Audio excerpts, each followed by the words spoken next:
అన్నదాత అన్నదాత మీ అన్నదాత, చెమటోడ్చి ఆహారాన్నందించే రైతన్నా, అనునిత్యం నీ కండదండగా నిలిచే నేస్తం ఎవరన్నా. అన్నదాత అన్నదాత మీ అన్నదాత.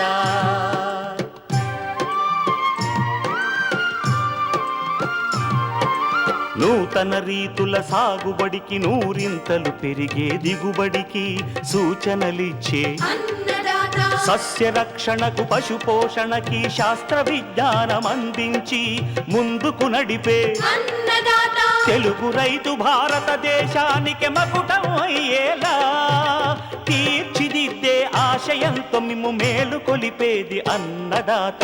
అన్నదాత అన్నదాత మీ అన్నదాత. అన్నదాత అన్నదాత మీ అన్నదాత.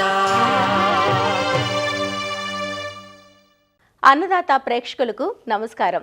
ఈనాటి ముఖ్యాంశాలు: జీరో టిల్లేజ్ మొక్కజొన్న సాగులో మెలకువలు, కర్బూజా సాగులో ఆధునిక విధానాలు, మేకలు గొర్రెపిల్లల సంరక్షణ, ఇంకా జై కిసాన్ వ్యవసాయ సమాచారం.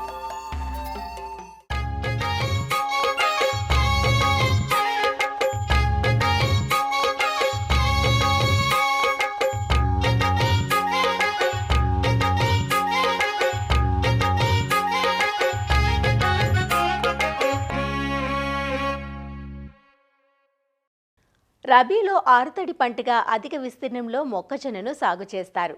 సాధారణ పంటను అక్టోబర్ 15 నుంచి నవంబర్ 15 వరకు విత్తుకొని సాగు చేస్తే, మాగాణుల్లో సాగు చేసే పంటను నవంబర్ 15 నుంచి డిసెంబర్ ఆఖరు వరకు సాగు చేస్తారు.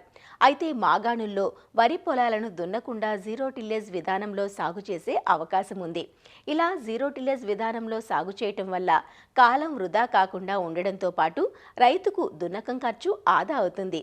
కొద్దిపాటి మెలకువలు పాటిస్తే ఎకరాకు 50 క్వింటాల వరకు అధిక దిగుబడులు పొందే అవకాశం ఉందంటూ సాగు వివరాలు తెలియజేస్తున్నారు ప్రొఫెసర్ జయశంకర్, తెలంగాణ రాష్ట్ర వ్యవసాయ విశ్వవిద్యాలయం రాజేంద్రనగర్లోని మొక్కజొన్న పరిశోధనా స్థానం ప్రధాన శాస్త్రవేత్త డాక్టర్ సుశీల. ఈరోజు మనము శూన్య సాగు పద్ధతిలో మొక్కజొన్న సాగు పద్ధతుల గురించి తెలుసుకుందాము. దీన్నే జీరో టిల్లేజ్ కూడా అంటారు. ఒక్కో ఎకరంలో వరి పండించే నీటితో 3 ఎకరాల వరకు మొక్కజొన్నను పండించవచ్చు. మొక్కజొన్నలో వివిధ రకాలైన విత్తనాలు అందుబాటులో ఉన్నాయి.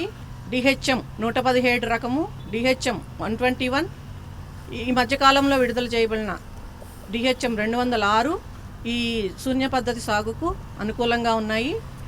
అంతేకాకుండా మార్కెట్లో మంచి దిగుబడులు ఇచ్చే హైబ్రిడ్స్ అందుబాటులో ఉన్నాయి.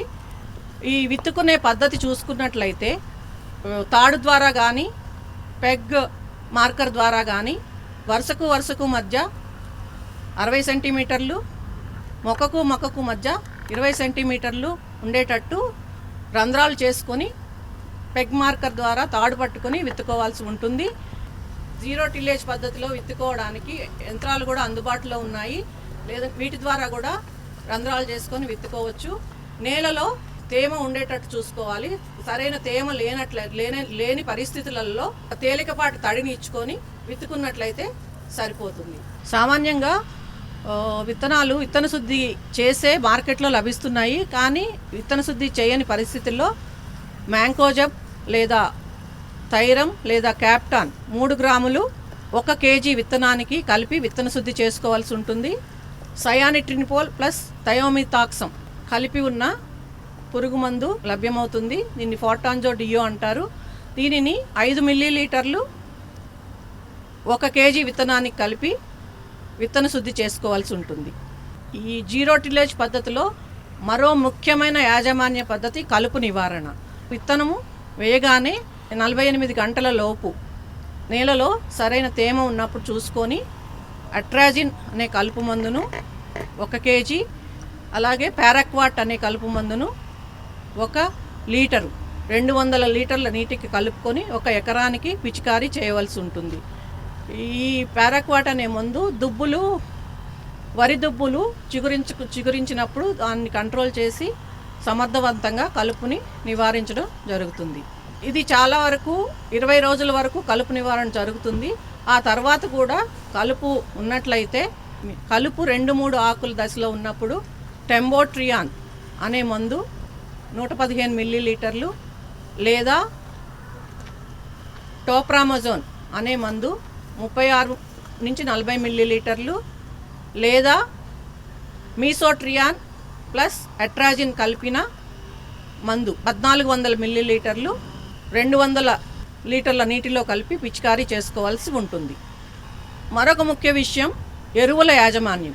ప్రతి ఎకరానికి 96 కిలోల నత్రజని, 32 కిలోల భాస్వరం, 32 కిలోల పొటాష్ ఇచ్చే ఎరువులని వేసుకోవాల్సి ఉంటుంది. సో దీనికోసం మనం 1 బస్తా డిఏపి, 1 బస్తా యూరియా, అర బస్తా పొటాష్ అడుగు మందుగా వేసుకోవాల్సి ఉంటుంది. తర్వాత 25-30 రోజుల మధ్య ఇంకొక బస్తా యూరియా, 45-50 రోజుల మధ్య ఇంకో బస్తా యూరియా, 65-70 రోజుల మధ్య ఇంకో బస్తా యూరియా వేసుకోవాలి. చివరి యూరియాతో కలిపి అర బస్తా పొటాష్ కూడా వేసుకోవాలి. అదేవిధంగా జింకు లోపము కనిపించినట్లయితే ఆకు మొదటి భాగంలో తెల్లగా మారుతుంది. ఈ జింకు లోపం కనిపించినట్లయితే 2 గ్రాముల జింక్ సల్ఫేట్ను 1 లీటర్ నీటికి కలిపి పిచికారీ చేసుకోవాలి. ఒక్కోసారి చలి ఎక్కువగా ఉండడం వల్ల భాస్వరం లోపము కనిపించవచ్చు. ఈ భాస్వరం లోపం వల్ల ఆకులు ఊదా రంగులోకి మారుతాయి. డిఏపి 10 గ్రాములు 1 లీటర్ నీటికి కలిపి పిచికారీ చేసుకోవాల్సి ఉంటుంది. లేదా 319 అని దొరుకుతుంది, దానిని 5 గ్రాములు 1 లీటర్ నీటికి కలిపి పిచికారీ చేసుకున్నట్లయితే ఈ భాస్వరం లోపాన్ని అధిగమించవచ్చు. మొక్కజొన్నలో నీటి యాజమాన్యము. ఈ దుక్కి దున్నకుండానే మొక్కజొన్న సాగు చేసుకోవడం వల్ల 1 నుండి 2 నీటి తడులని మనము అధిగమించవచ్చు. మొత్తం మీద దీనికి 5 నుండి 6 నీటి తడులు అవసరం అవుతాయి. 30 నుండి 40 రోజుల వరకు నీరు అధికంగా ఉండకుండా చూసుకోవాలి. 20 నుంచి 30 రోజుల మధ్య ఒక నీటి తడి. ఆ తర్వాత బరువు నేలలలో అయితే 15 రోజులకు ఒకసారి, తేలిక నేలల్లో అయితే 10 రోజులకు ఒకసారి నీటి తడులు ఇచ్చుకోవాలి. పూత దశలో, జల్లు పీచు దశలో తప్పనిసరిగా నీటి ఎద్దడి లేకుండా చూసుకోవాలి. దుక్కి దున్నకుండా సాగు చేసుకునే మొక్కజొన్నలో కూడా సమగ్రమైన సస్యరక్షణ చర్యలు చేపట్టాల్సి ఉంటుంది. ముఖ్యంగా యాసంగిలో గులాబీ రంగు కాండం తొలిచే పురుగు మరియు కత్తెర పురుగు ఆశించేదానికి అవకాశం ఉంటుంది. కాబట్టి దీనిని నివారించుకోవడానికి 10 నుండి 15 రోజుల సమయంలో మొక్క లేత దశలో ఉన్నప్పుడు అజాడ్రిక్టిన్ 1500 ppm అనే మందును లీటర్కు 5 మిల్లీలీటర్ల చొప్పున వేసుకుని పిచికారీ చేసుకోవాలి. అదేవిధంగా క్లోరానిట్రిపోల్ అనే మందును 60 మిల్లీలీటర్లు లేదా స్పైనటోరం అనే మందును 100 మిల్లీలీటర్లు ఎకరానికి పిచికారీ చేసుకున్నట్లయితే ఈ కత్తెర పురుగును సమర్థవంతంగా నివారించుకోవచ్చు. ఈ పురుగు ముఖ్యంగా సుడులలో ఉండి హాని చేస్తుంది కాబట్టి దీనిని సుడులలో పిచికారీ చేసుకున్నట్లయితే పురుగు నివారించబడి మంచి దిగుబడి పొందవచ్చు. కత్తెర పురుగు నివారించుకోవడానికి మరో ముఖ్యమైన సులభమైన పద్ధతి ఏమంటే సున్నము 1 పాళ్ళు, ఇసుక 9 పాళ్ళు కలుపుకొని 1 ఎకరానికి ఈ సుడులలో వేసుకున్నట్లయితే కత్తెర పురుగు సమర్థవంతంగా నివారించవచ్చని పరిశోధనలో తేలింది. ఈ విధంగా మంచి యాజమాన్య పద్ధతులు పాటించి జీరో టిల్లేజ్ మెయిస్ అదే శూన్య సాగు పద్ధతిలో మొక్కజొన్న సాగు చేసుకోవడం ద్వారా రైతులు 45 నుంచి 50 క్వింటాల వరకు దిగుబడి పొందవచ్చు.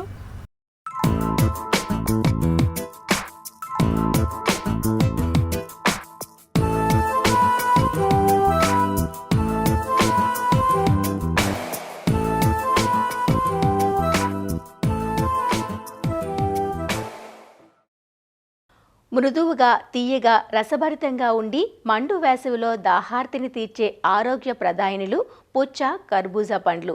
వేసవిలో వీటి వినియోగం అధికం, మంచి గిరాకీ ఉంటుంది. వీటిలో కర్బూజా 55 నుంచి 60 రోజుల స్వల్పకాలానికే అంది వస్తుంది. తినే దోసకాయగా, పండు దోసగా పిలిచే కర్బూజా అధిక బరువును తగ్గించడంలోనూ కీలక పాత్ర పోషిస్తుంది. నవంబర్, డిసెంబర్ మాసాల నుంచి మార్చి వరకు దఫదఫాలుగా ఈ పంటను విత్తుకొని రైతులు సాగు చేస్తూ ఉంటారు. ప్రస్తుతం అధిక దిగుబడినిచ్చే పలు హైబ్రిడ్లు అందుబాటులోకి రావడంతో రైతులు ఈ పంట సాగుకు మొగ్గు చూపుతున్నారు. డ్రిప్, మల్చింగ్ వంటి ఆధునిక పద్ధతులను జోడించి ఎకరాకు 20 టన్నుల వరకు అధిక దిగుబడులు సాధిస్తున్నారు. కర్బూజా సాగులో ఆధునిక సాగు విధానాల గురించి వైఎస్ఆర్ ఉద్యాన విశ్వవిద్యాలయం, ప్రకాశం జిల్లా దర్శి వ్యవసాయ పరిశోధన స్థానం ఉద్యాన శాస్త్రవేత్త డాక్టర్ మువ్వా రవీంద్రబాబు నుంచి తెలుసుకుందాం. వేసవి పంటగా సాగు చేసుకోవడానికి బాగా అనుకూలమైన పంటల్లో ఈ కర్బూజా ఒకటి. సాధారణంగా వర్షపాతం తక్కువగా ఉండి గాలిలో తేమ తక్కువగా ఉండేటువంటి ప్రదేశాల్లో ఈ పంట బాగా నాణ్యమైన పంటను తీసుకునేదానికి అవకాశం ఉంటుంది. ఈ పంటను వేసవిలో మనం కోసుకోవాలనుకుంటే నవంబర్, డిసెంబర్ నుంచి మొదలుపెట్టి ఫిబ్రవరి నెలల వరకు కూడా ఈ కర్బూజా పంటని నాటుకునేదానికి అవకాశం ఉంటుంది. కర్బూజా రకాల విషయానికి వచ్చినట్లయితే దీంట్లో తెల్లకండ ఉండి పసుపు రంగు తోలు ఉండే రకాలు ఉంటాయి. అది కాకుండా నెట్టెడ్ వెరైటీస్, పైన గరుకు చర్మం ఉండి లోపల నారింజ రంగు కండ కానీ లేదంటే పసుపు రంగు కండ కానీ ఉండే రకాలు కానీ మనం సాగు చేసుకునేదానికి అవకాశం ఉంది. నెట్టెడ్ వెరైటీస్ కానీ చూసినట్లయితే అర్కా జీత్ అని, అర్కా రాజహంస అని, అదేవిధంగా హరా మధు, దుర్గాపూర్ మధు అనే రకాలు అందుబాటులో ఉన్నప్పటికీ ఈ ప్రైవేట్ రకాలనే ఎక్కువగా జనాలు సాగు చేస్తూ ఉంటారు. దీంతో పాటుగా ఈ పసుపు తోలు ఉండే రకాలు కానీ చూసినట్లయితే దాంట్లో కోహినూర్ అనే రకం ఎక్కువగా సాగులో ఉంది. ఇక సాగు విషయానికి వచ్చినట్లయితే ముందుగా మనం పొలాన్ని బాగా తయారు చేసుకునేదానికి బాగా 2-3 దుక్కులు దున్నుకోవాలి. ఆఖరి దుక్కులో 10 నుంచి 12 టన్నుల పశువులు ఎరువు వేసుకొని బాగా కలయి దున్నుకున్న తర్వాత బెడ్స్ తయారు చేసుకోవాలి. ఈ పంటని ఖచ్చితంగా డ్రిప్లో సాగు చేసుకునేదానికి ఏర్పాట్లు చేసుకోవాలి. ఈ డ్రిప్ అనేది 1.2 నుంచి 1.5 మీటర్ల ఎడంలో ఏర్పాటు చేసుకోవాలి. ఈ డ్రిప్ సాగుకి 30 సెంటీమీటర్ల దూరంలో ఉండేటువంటి 2 LPH అంటే గంటకు 2 లీటర్లు విడుదల చేసేటువంటి డ్రిప్పర్లో ఉన్నటువంటి లాటరల్ లైన్స్ని ఏర్పాటు చేసుకోవాలి. డ్రిప్తో పాటుగా మనం ప్లాస్టిక్ మల్చింగ్ని కూడా ఏర్పాటు చేసుకున్నట్లయితే మంచి దిగుబడులు పొందేదానికి అవకాశం ఉంటుంది. దీనికోసం అని చెప్పేసి 30 మైక్రాన్ మందం ఉన్నటువంటి ప్లాస్టిక్ మల్చిని వాడుకోవాలి. అంటే ఈ మల్చి కూడా పైన సిల్వర్ కలర్లో ఉండి కింద నలుపు రంగులో ఉండేటువంటి మల్చి షీట్ని వాడుకోవాలి. మల్చి షీట్ పరుచుకొని ఆ మల్చి షీట్ని 2 వైపులా మట్టిలో కప్పిన తర్వాత ఆ డ్రిప్ లైన్కి సమాంతరంగా మల్చి షీట్ పైన దానికి డ్రిప్ లైన్కి ఇరువైపులా కూడా 50 నుంచి 60 సెంటీమీటర్ల దూరంలో వరుసకి మధ్య 30 సెంటీమీటర్ల దూరం ఉండే విధంగా జిగ్జాగ్ పద్ధతిలో రంధ్రాలు చేసుకొని దాంట్లో విత్తనాన్ని నాటుకోవాల్సి ఉంటుంది. ఈ కర్బూజా అనేది కూడా చలి ఎక్కువగా ఉన్నప్పుడు మొలక శాతం అనేది బాగా తక్కువగా ఉంటుంది. దీనికోసం అని చెప్పేసి నారు పెంచుకొని నాటుకున్నట్లయితే మనం ఈ విత్తనం వృధా కాకుండా కాపాడుకునేదానికి అవకాశం ఉంటుంది. కాబట్టి కోకోపీటు, వెర్మిక్యులైటు, పెర్లైటు కలిపినటువంటి ఈ మిశ్రమంతో నింపిన ప్రోట్రేల్లో నారు పెంచుకున్న తర్వాత ఆ నారుని మనం తీసుకొచ్చి ప్రధాన పొలంలో నాటుకోవాల్సి ఉంటుంది. సాధారణంగా ఈ నారు అనేది 15 నుంచి 18 రోజుల వయసులో ప్రధాన పొలంలో నాటుకోవడానికి సిద్ధం అవుతుంది. సాయంత్రం పూట ఎండ తక్కువగా ఉన్నప్పుడు మనం నారుని ప్రధాన పొలంలో నాటుకోవాల్సి ఉంటుంది. ఇక ఎరువుల యాజమాన్య విషయానికి వచ్చినట్లయితే ఈ కర్బూజా పంటకి ఎకరాకు వచ్చేసి మనం 32 నుంచి 40 కిలోల నత్రజని, 28 నుంచి 32 కిలోల భాస్వరం, అదేవిధంగా 32 కిలోల నుంచి 40 కిలోల వరకు పొటాష్ ఇచ్చే ఎరువులను అందించుకోవాల్సి ఉంటుంది. ఈ ఎరువుల్లో భాస్వరం ఇచ్చే ఎరువుల్ని పొలం తయారు చేసుకునేటప్పుడే బెడ్లపై చల్లుకొని బెడ్స్ తయారు చేసుకొని తర్వాత మొక్క నాటుకున్నట్లయితే సరిపోతుంది. ఈ నత్రజని, భాస్వరం ఎరువులను మాత్రం సమాన దఫాలుగా విభజించుకొని విత్తనం నాటుకున్న వారం రోజుల నుంచి మొదలుపెట్టి ప్రతి 3 నుంచి 4 రోజులకు ఒకసారి లేదంటే రోజు మార్చి రోజు కానీ సమాన దఫాలుగా మనం విభజించుకొని డ్రిప్ ద్వారా నీటిలో కరిగే ఎరువుల రూపంలో అందించినట్లయితే మంచి ఫలితం పొందేదానికి అవకాశం ఉంటుంది.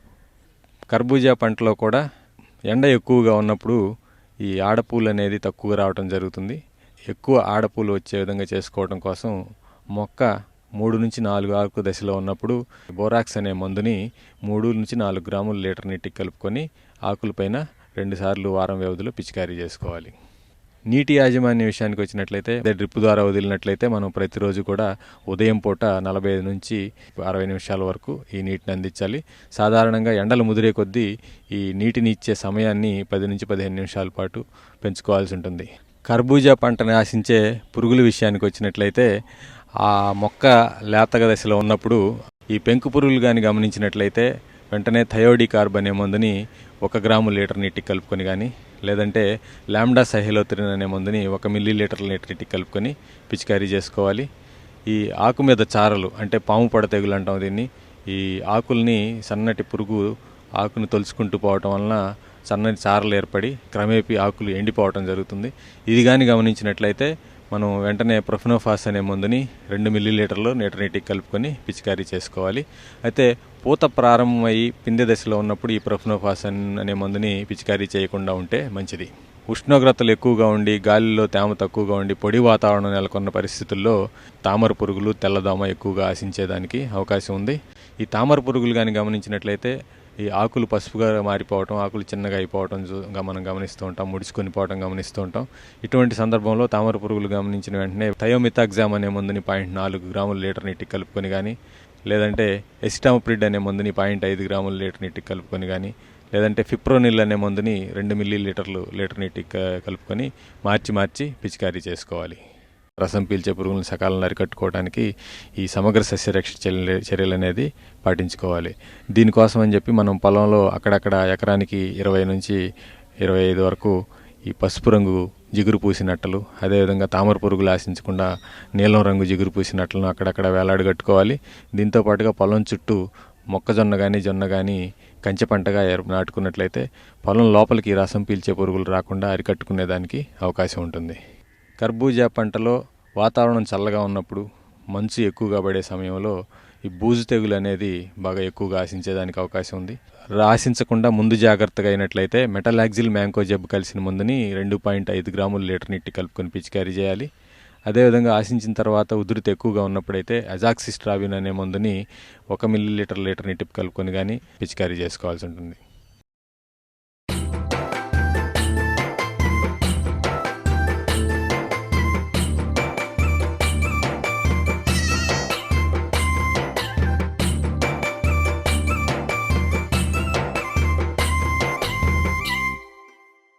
వ్యవసాయంలో రోజురోజుకు పెరుగుతున్న ఒడిదుడుకులతో చాలామంది రైతులు అనుబంధ రంగాల వైపు దృష్టి సారిస్తున్నారు. మాంసానికి పెరుగుతున్న డిమాండ్తో జీవాల పెంపకం ఇటీవల వాణిజ్యపరంగా విస్తరిస్తోంది. పెంపకదారులు వారికున్న వనరులను బట్టి పాక్షిక సాంద్ర పద్ధతుల్లో ఫారాలను నడుపుతూ మేలైన ఆదాయాన్ని ఆర్జిస్తున్నారు. జీవాల పెంపకంలో ప్రధానమైనది పిల్లల సంరక్షణ.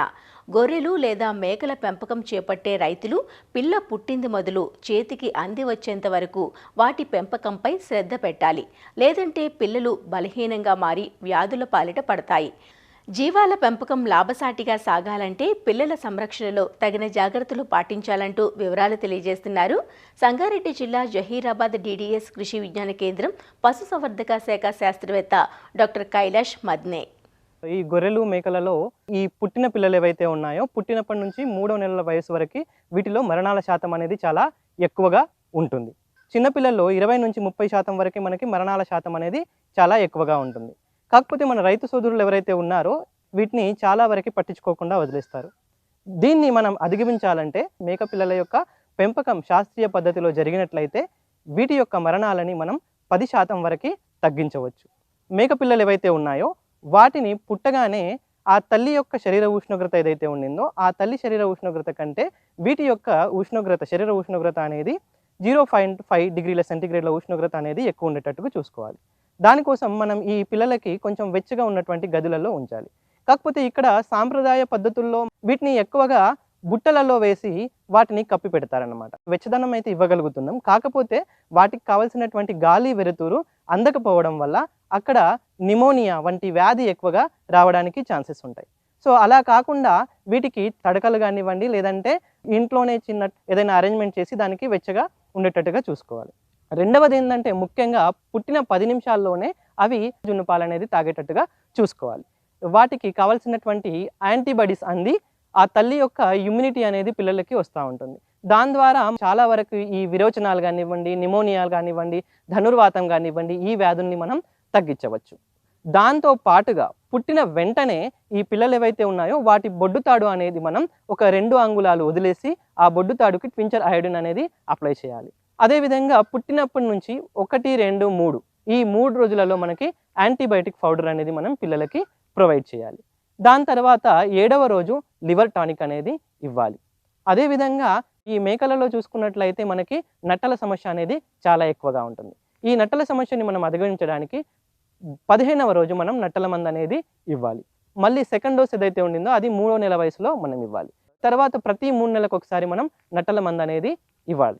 2 లేదా 3వ వారం వరకు పిల్లలకి ఏంటంటే పప్పు జాతి గడ్డి, అదేవిధంగా వేప కొమ్మలని మన ఫామ్లలో వేలాడదీసినట్లయితే అవి చిన్న చిన్నగా కొరికి తినడం అలవాటు చేసుకుంటాయి.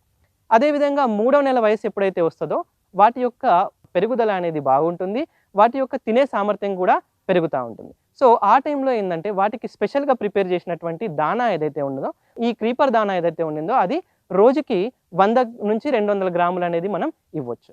ఇది కూడా ఒకేసారి కాకుండా ఉదయం సాయంత్రం సమభాగాల్లో ఇచ్చినట్లయితే ఈ మేక పిల్లలు ఏవైతే ఉన్నాయో త్వరగా పెరుగుదల అనేది జరుగుతూ ఉంటుంది. 3వ నెల వయసులో తల్లిని పిల్లల నుంచి దూరం చేయాలి. అదేవిధంగా ఈ 3వ నెల వయసులో ఏవైతే ఉన్నాయో మగ మేక పిల్లలు ఏవైతే ఉన్నాయో వాటిని విత్తులు కొట్టడం ద్వారా వాటి యొక్క కండ అనేది బాగా పెరుగుతుంది.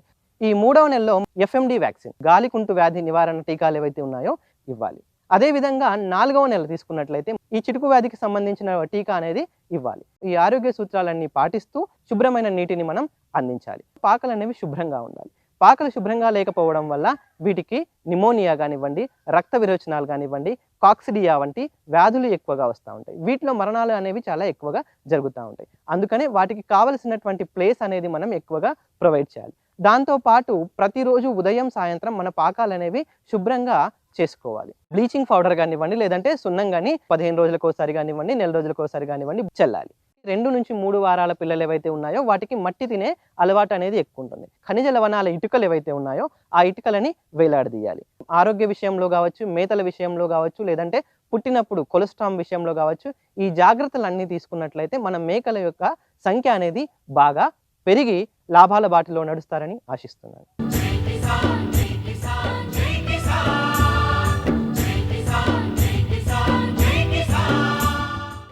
వ్యవసాయ సమాచారం ఇప్పుడు జై కిసాన్లో చూద్దాం.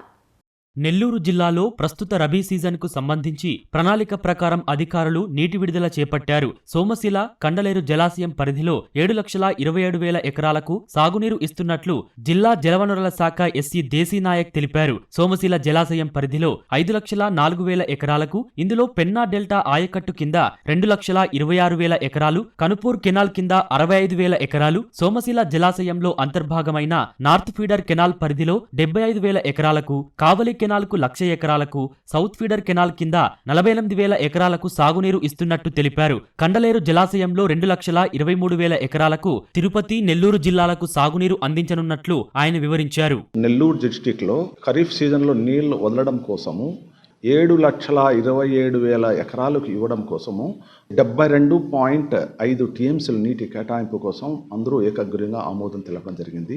అందులో పెన్నా డెల్టా సిస్టమ్ కింద 2,26,000, కన్పూర్ కెనాల్ కింద 66,000 ఎకరములు, తర్వాత సోమశిల ప్రాజెక్టులో అంతర్భాగమైనటువంటి నెల్లూరు నార్త్ ఫీడర్ ఛానల్ కింద 75,000 ఎకరములు, కావలి కెనాల్ కింద 1,00,000 ఎకరములు, తర్వాత సౌత్ ఫీడర్ ఛానల్ కింద 48,000 ఎకరములు, మొత్తం 5,04,000 ఎకరాలు సోమశిల ప్రాజెక్టు కింద ఆయకట్టు ఇవ్వబోయే దానికంతా కేటాయించడం జరిగింది. అదే రకంగా తెలుగు గంగా ప్రాజెక్టులో కూడా 2,23,500 ఎకరాలకు తెలుగు గంగా ప్రాజెక్టులో కూడా నీళ్లు ఇవ్వడం కోసము ఏకాగ్రీవంగా తీర్మానం చేయడం జరిగింది.